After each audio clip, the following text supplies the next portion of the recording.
Assalamualaikum warahmatullahi wabarakatuh. Nama saya Muhammad Bukhari dari kampus Kramat dari kelas 643A07. Ingin mempresentasikan tentang peran sektor pertanian dalam perekonomian Indonesia.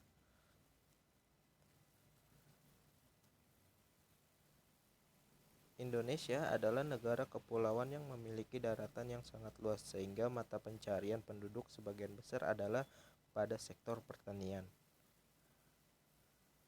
Sektor pertanian merupakan sektor yang tetap memiliki peran yang penting dalam struktur perekonomian nasional. Beberapa alasan yang mendasari pentingnya pertanian di Indonesia.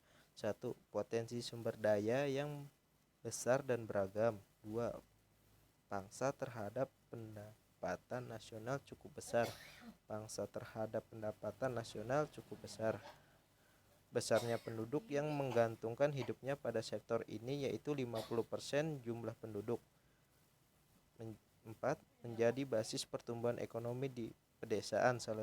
Selain itu, menjadi basis pertumbuhan ekonomi di pedesaan selain pertanian tropika yang merupakan sektor yang menjanjikan melihat potensi sumber daya alam Indonesia yang begitu besar. Peran penting dalam pembangunan dapat dikelompokkan menjadi tiga kegiatan pokok, antara lain menyumbang produk domestik bruto nasional. 2. Memberikan kesempatan kerja. 3. Sebagai sumber penerimaan devisa hasil ekspor komoditil. Indonesia adalah negara kumpulan yang memiliki daratan yang sangat luas, sehingga pencarian penduduk sebagian besar adalah pada sektor pertanian. Pertanian dapat dilihat sebagai suatu yang sangat potensial dalam 4 bentuk kontribusinya terhadap pertumbuhan dan pembangunan ekonomi nasional, yaitu sebagai berikut. Ekspansi dari sektor ekonomi lainnya sangat tergantung pada pertumbuhan output di bidang pertanian, baik dari sisi permintaan maupun penawaran sebagai sumber bahan baku bagi keperluan produksi di sektor-sektor lain seperti industri, manufaktur, dan perdagangan. Pertanian berperan sebagai sumber penting bagi pertumbuhan pemerintah domestik bagi produk-produk dari sektor-sektor lainnya, sebagai suatu sumber modal untuk investasi di sektor-sektor ekonomi lainnya, sebagai sumber penting bagi surplus perdagangan. Kontribusi devisa. Pertanian juga mempunyai kontribusi besar terhadap peningkatan devisa, yaitu lewat peningkatan ekspor dan atau pengurangan tingkat ketergantungan negara tersebut terhadap impor atau komoditi pertanian. Komoditas ekspor pertanian Indonesia cukup bervariasi, mulai dari getah karet, kopi, udang, rempah-rempah, mutiara, hingga berbagai macam sayuran dan buah-buahan. Peran pertanian dan peningkatan devisa tidak dikontradiksi dengan perannya dalam bentuk kontribusi produk. Kontribusi produk dari sektor pertanian terhadap pasar dan industri domestik bisa tidak besar karena sebagian besar produk pertanian diekspor atau sebagian besar kebutuhan pasar dan industri domestik disuplai oleh produk-produk impor. Artinya, peningkatan ekspor pertanian bisa berakibat negatif terhadap pemasok pasar dalam negeri, atau sebaliknya, memenuhi kebutuhan pasar dalam negeri bisa menjadi suatu faktor penghambat bagi pertumbuhan ekspor pertanian.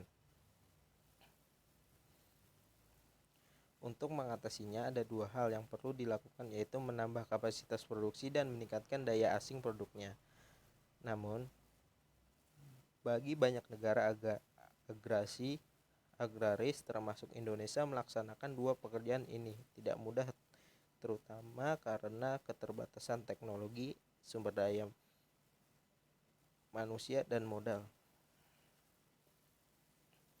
Kontribusi terhadap produktivitas.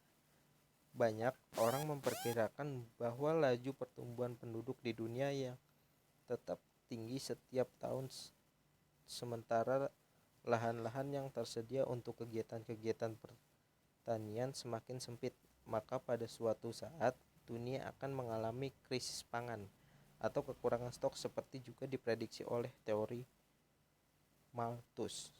Namun, keterbatasan stok pangan bisa diakibatkan oleh hal karena volume produksi yang rendah yang disebabkan oleh faktor cuaca atau lainnya, sementara pemerintah besar karena jumlah penduduk dunia bertambah terus atau akibat distribusi yang tidak merata ke seluruh dunia. Mungkin sudah merupakan evolusi alamiah sering dengan proses industrialisasi di mana pangsa output agregat atau PDB dari pertanian relatif menurun, sedangkan dari industri manufaktur dan sektor-sektor sekunder lainnya dan sektor tersier meningkat. Perubahan struktur ekonomi seperti ini juga terjadi di Indonesia. Penurunan kontribusi output dari pertanian tersebut pembentukan PDB bukan berarti bahwa volume produksi berkurang atau pertumbuhan negatif, tetapi laju pertumbuhan outputnya lebih lambat dibandingkan laju pertumbuhan output di sektor-sektor lain. Bukan hanya dialami oleh Indonesia, tetapi secara umum ketergantungan agraris terhadap impor pangan semakin besar jika dibandingkan dengan 10 atau 20 tahun yang lalu, misalnya di dalam hal beras. Setiap tahun Indonesia harus mengimpor beras lebih dari 2 juta ton. Argumen yang sering digunakan pemerintah untuk membenarkan kebijakan M-nya adalah bahwa M beras merupakan kewajiban pemerintah yang tak bisa dihindari. Karena itu, bukan semata-mata hanya menyangkut pemberian makan bagi penduduk, tapi juga menyangkut stabilitas nasional, ekonomi, politik, dan sosial. Kemampuan Indonesia meningkat produksi pertanian untuk swasembada dalam penyediaan pangan sangat ditentukan oleh faktor eksternal maupun internal. Satu-satunya faktor eksternal yang tidak bisa dipengaruhi oleh manusia adalah iklim. Walaupun dengan kemajuan teknologi saat ini pengaruh negatif dari cuaca buruk terhadap produksi pertanian bisa minimalisir. Sekian dari saya. Apabila ada kesalahan, mohon dimaafkan. Cukup sekian dan terima kasih. Assalamualaikum warahmatullahi wabarakatuh.